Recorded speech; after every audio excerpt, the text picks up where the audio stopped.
برینو که مثلا پیدر خوشتر بود وچی خوشتر بود دانستان نبود یک کس و کار لگه خزم لگه دوستی حوالتی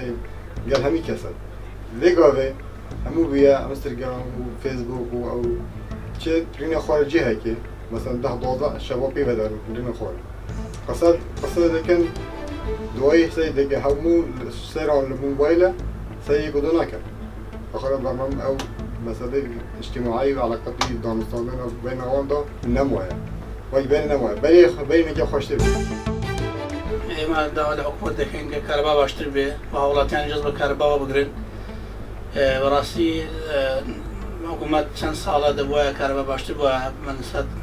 اوی که چند ساله حکومت من هی حکومت یاریم اما براستی داود کن که کاربا باشتر به تو و حولاتیان جذب کاربا بگرن لم گرمه هاوینه دا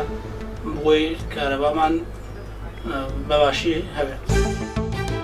دەربارەی ئەوەی یارمەتیدانی خەڵکی تر حتا ئەگەر خەڵکەکە نەناسرا بووە تا ئەو کەسێک کە ئەیبینی بەرامبەرتە کە بەر بۆتەوە یان شتێکی لێ هاتووە یان حاڵەتێکی کتوپڕە حتا ئەگەر نەیناسی و هەتا ئەگەر غەیرە موسڵمان بێ یعنی دینی تۆ نەبێ یعنی وا بڵێن زمانی تۆی نەبێ ڕەنجی تۆی نەبێ پێویست ناکە ئێمە وەها بیر بکەینەوە کە کەسەکە یعنی لە ئێمە نییە کە پێش هەموو شتێ ئێمە ئینسانی